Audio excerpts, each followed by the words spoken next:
నమస్కారం. మన ఫైనాన్షియల్ లైఫ్లో అంటే మన డబ్బు, పన్నులు, బ్యాంకింగ్ విషయాల్లో కొన్ని చాలా పెద్ద మార్పులు రాబోతున్నాయి. నిజానికి ఈ మార్పులు మనలో దాదాపు ప్రతి ఒక్కరిని టచ్ చేస్తాయి. సో అవేంటో వివరంగా చూసేద్దామా? మీ జీతం మారబోతోందా? ఈ ప్రశ్నకి సమాధానం ఎస్, ఖచ్చితంగా మారబోతోంది. కొత్త రూల్స్ వల్ల మన శాలరీ స్ట్రక్చర్ నుండి మొదలుపెట్టి చేతికి వచ్చే టేక్ హోమ్ పే వరకు అన్నీ మారిపోనున్నాయి. ఈరోజు మనం చూడబోయే ముఖ్యమైన విషయాలేంటంటే, మొదటగా మన జీతంలో వచ్చే మార్పులు, తర్వాత కంప్లీట్గా ఓ కొత్త పన్నుల సిస్టమ్, ఆ తర్వాత బ్యాంకింగ్ రంగంలో ఆర్బీఐ తీసుకొస్తున్న మార్పులు, ఇంకా చివరగా మరికొన్ని కీలకమైన ఫైనాన్షియల్ అప్డేట్స్. సరే, ముందుగా మన జీతం అంటే శాలరీ విషయానికి వద్దాం. ఎందుకంటే ఈ మార్పులు మనల్ని చాలా డైరెక్ట్గా ప్రభావితం చేస్తాయి. చూడండి, మన శాలరీ స్ట్రక్చర్ ఇప్పుడు మారబోతోంది. ఇంతకుముందు ఎలా ఉండేదంటే మన బేసిక్ పే అనేది మొత్తం సిటీసీలో ఒక 25 నుండి 40% మధ్యలో ఉండేది. కానీ ఏప్రిల్ 1 నుండి వచ్చిన కొత్త రూల్ ప్రకారం బేసిక్ శాలరీ కంపల్సరీగా సిటీసీలో కనీసం 50% ఉండాలి. ఎందుకంటే మన పీఎఫ్, గ్రాట్యుటీ లాంటివన్నీ ఈ బేసిక్ మీదనే లెక్కిస్తారు కాబట్టి. అయితే దీనివల్ల ఒక చిన్న ట్రేడ్ ఆఫ్ ఉంది. బేసిక్ శాలరీ పెరిగింది కాబట్టి దానికి అనుగుణంగా మన పీఎఫ్ కాంట్రిబ్యూషన్ కూడా పెరుగుతుంది. అంటే మన రిటైర్మెంట్ కోసం ఎక్కువ డబ్బు సేవ్ అవుతుందన్నమాట. కానీ అదే సమయంలో నెల నెల చేతికొచ్చే డబ్బు అంటే టేక్ హోమ్ శాలరీ కొద్దిగా తగ్గే అవకాశం ఉంది. సో ఇప్పుడు తక్కువ తీసుకుని భవిష్యత్తు కోసం ఎక్కువ దాచుకోవడం లాంటిదన్నమాట. ఇక ఉద్యోగులందరికీ ఇది ఒక సూపర్ గుడ్ న్యూస్. అదేంటంటే ఫుల్ అండ్ ఫైనల్ సెటిల్మెంట్. సాధారణంగా ఉద్యోగం మారినప్పుడు ఫైనల్ పేమెంట్ కోసం 30 రోజుల నుండి 90 రోజుల వరకు వెయిట్ చేయాల్సి వచ్చేది. కానీ ఇకపై ఆ బాధ లేదు. ఏప్రిల్ 1 నుండి కంపెనీలు మనం జాబ్ వదిలేసిన చివరి వర్కింగ్ డే నుండి కేవలం 2 రోజుల్లోనే మొత్తం సెటిల్మెంట్ చేసేయాలి. ఇది నిజంగా పెద్ద రిలీఫ్ కదా?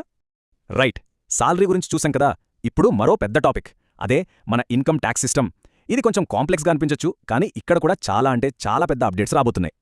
ఒక్క నిమిషం ఆగండి, మనం అనుకుంటున్న దానికంటే ఇంకా పెద్ద అప్డేట్ ఉంది. ఇది నిజంగా చాలా పెద్ద విషయం. వినడానికి ఆశ్చర్యంగా ఉన్నా ఇది నిజం. మన దేశంలో 1961 నుండి అమల్లో ఉన్న ఆదాయపు పన్ను చట్టం ఉంది కదా, దాదాపు 65 ఏళ్ల పాత చట్టం.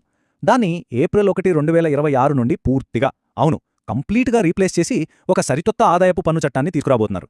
ఇది మన ట్యాక్స్ హిస్టరీలోనే ఒక మేజర్ చేంజ్ అనమాట. ట్యాక్స్ ఫైల్ చేసేటప్పుడు ప్రీవియస్ ఇయర్, అసెస్మెంట్ ఇయర్ అని 2 పదాలు విని ఉంటారు కదా. చాలామందికి ఇది కొంచెం కన్ఫ్యూజింగ్గా ఉంటుంది. ఆ కన్ఫ్యూజన్కి చెక్ పెట్టబోతున్నారు. వాటన్నిటికి బదులుగా ఇప్పుడు ట్యాక్స్ ఇయర్ అనే ఒక్క పదాన్నే వాడతారు. సింపుల్గా చెప్పాలంటే, ఏ సంవత్సరంలో అయితే మనం డబ్బు సంపాదిస్తామో అదే సంవత్సరం మన ట్యాక్స్ ఇయర్. ప్రాసెస్ చాలా సింప్లిఫై అయిపోతుంది. కొత్త ట్యాక్స్ రూల్స్లో మనకు కొన్ని మంచి బెనిఫిట్స్ కూడా ఉన్నాయి, ముఖ్యంగా పిల్లలున్నవాళ్లకు. చూడండి, ఎడ్యుకేషన్ అలవెన్స్ ఇంతకుముందు నెలకు ఒక్కో బిడ్డకు 100 రూపాయలు ఉండేది. ఇప్పుడు దాన్ని ఏకంగా 3000 రూపాయలకు పెంచారు. అలాగే హాస్టల్ అలవెన్స్ 300 నుండి 9000 రూపాయలకు పెరిగింది. ఇక హెచ్ఆర్ఏ విషయానికొస్తే 50% మినహాయింపు ఇంతకుముందు కేవలం 4 మెట్రో సిటీస్కే ఉండేది. ఇప్పుడు ఆ లిస్టులోకి బెంగళూరు, అహ్మదాబాద్, పూణే, హైదరాబాద్లను కూడా యాడ్ చేశారు. బెనిఫిట్స్ ఇక్కడితో ఆగలేదు. కంపెనీ ఇచ్చే గిఫ్ట్ వోచర్లపై మినహాయింపు 5000 నుండి 15000 రూపాయలకు పెరిగింది. మీల్ కూపన్లైతే ఒక్కో మీల్కు 50 నుండి 200 రూపాయలకు పెంచారు. ఇంకా కంపెనీ నుండి తీసుకునే వడ్డీ లేని లోన్పై ఎగ్జంప్షన్ 20,000 నుండి ఏకంగా 2,00,000 రూపాయలకు పెరిగింది. అయితే ఒక కొత్త రూల్ కూడా ఉంది. అదేంటంటే, సంవత్సరానికి 1,00,000 రూపాయల కంటే ఎక్కువ రెంట్ కడుతుంటే ఇప్పుడు మన ల్యాండ్లార్డ్తో ఉన్న రిలేషన్షిప్ ఏంటో డిక్లేర్ చేయాల్సి ఉంటుంది. కొత్త సిస్టమ్ వస్తోంది కాబట్టి పాత ఫారాల పేర్లు, నంబర్లు కూడా మారుతున్నాయి. మనకు బాగా తెలిసిన ఫారం 16 ఇప్పుడు ఫారం 130 అవుతుంది. అలాగే ఫారం 26AS లేదా AIS అనేది ఫారం 168గా మారుతుంది.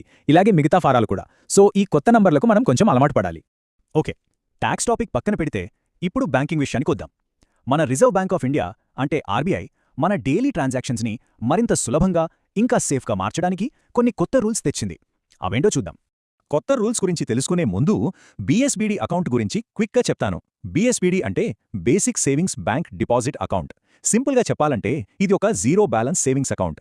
ఎటువంటి ఛార్జీలు లేకుండా మినిమం బ్యాంకింగ్ సర్వీసులు అందించడమే దీని ఉద్దేశం. ఇప్పుడు ఈ బీఎస్బీడీ అకౌంట్లకు కొన్ని సూపర్ పవర్స్ రాబోతున్నాయి. ఇంతకుముందు డిజిటల్ బ్యాంకింగ్కి ఛార్జీలుండేవి, కానీ ఇప్పుడు ఇంటర్నెట్, మొబైల్ బ్యాంకింగ్ 2 ఫ్రీ, ఇంకా కంపల్సరీ. ఉచితంగా ఒక ఏటీఎం కమ్ డెబిట్ కార్డు కూడా ఇవ్వాలి. అన్నిటికంటే ముఖ్యంగా యూపీఐ, ఎన్ఈఎఫ్టీ లాంటి డిజిటల్ పేమెంట్స్పై ఎలాంటి లిమిట్ లేదు, అన్నీ ఫ్రీ. అంతేకాదు, సంవత్సరానికి కనీసం 25 చెక్ లీవ్స్ కూడా ఉచితంగా ఇవ్వాలి. సో ఈ అకౌంట్స్ ఇప్పుడు చాలా పవర్ఫుల్ అయ్యాయి. ఇక మన ఆన్లైన్ పేమెంట్స్ని మరింత సెక్యూర్ చేయడానికి ఆర్బీఐ మల్టీ ఫ్యాక్టర్ అథెంటికేషన్ని తప్పనిసరి చేసింది. ఏంటిది? సింపుల్. ప్రతి పేమెంట్కి కనీసం 2 లెవెల్ సెక్యూరిటీ ఉండాలి. 1 మీకు తెలిసినది అంటే పాస్వర్డ్ లేదా పిన్. 2 మీ దగ్గర ఉన్నది అంటే మీ ఫోన్ లేదా కార్డ్. 3 మీరే అయినది అంటే మీ వేలిముద్ర లేదా ఫేస్ ఐడి. ఈ మూడింటిలో కనీసం 2ని వాడాల్సుంటుంది. ఇంతకుముందు చాలాసార్లు కేవలం ఒక పిన్ లేదా ఓటీపీతో పేమెంట్ అయిపోయేది. కానీ ఇప్పుడు అలా కాదు. ఏప్రిల్ 1 నుండి కనీసం 2 ఫ్యాక్టర్స్ అవసరం. అందులో కూడా ఒకటి డైనమిక్గా ఉండాలి, అంటే ప్రతిసారి మారేది, ఓటీపీలాగా. అందుకే ఇప్పుడు బయోమెట్రిక్ వాడకాన్ని కూడా ఎంకరేజ్ చేస్తున్నారు. దీనివల్ల ఆన్లైన్ ఫ్రాడ్స్ బాగా తగ్గుతాయి. ఇక మనం చివరి విభాగానికి వచ్చేశాం. ఇక్కడ ఇన్వెస్టర్స్కి అలాగే ఎక్కువ మొత్తంలో ఖర్చు చేసేవారికి సంబంధించిన కొన్ని ముఖ్యమైన అప్డేట్స్ చూద్దాం. కొన్ని ముఖ్యమైన మార్పులు చూద్దాం.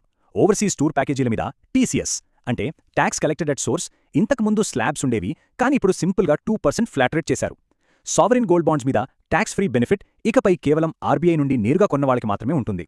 ఇక స్టాక్ మార్కెట్లో ట్రేడ్ చేసే వాళ్లకు STT అంటే సెక్యూరిటీస్ ట్రాన్సాక్షన్ ట్యాక్స్ కొద్దిగా పెరిగింది. రిటర్న్స్ ఫైల్ చేయడానికి టైం 12 నెలలు ఇచ్చినా 9 నెలల తర్వాత ఫైల్ చేస్తే ఫీజు పడుతుంది. ఇక పాన్ కార్డు వాడకం విషయానికి వస్తే కొన్ని లిమిట్స్ మార్చారు. సంవత్సరానికి 10 లక్షల కంటే ఎక్కువ క్యాష్ డిపాజిట్ చేసినా, 5 లక్షల కంటే ఎక్కువ విలువైన వెహికల్ కొన్నా, ₹1,00,000 హోటల్ బిల్స్ పే చేసినా, లేదా 20 లక్షలకు పైగా విలువైన ప్రాపర్టీ కొన్నా, ఇలాంటి పెద్ద ట్రాన్సాక్షన్స్ అన్నిటికీ ఇప్పుడు పాన్ కార్డ్ తప్పనిసరి. దీనివల్ల పెద్ద మొత్తంలో జరిగే లావాదేవీలను ట్రాక్ చేయడం ప్రభుత్వానికి సులభమవుతుంది. ఇక చివరగా 2 చిన్న updates. FASTag annual pass fee 3,000 నుండి ₹3,075 పెరిగింది.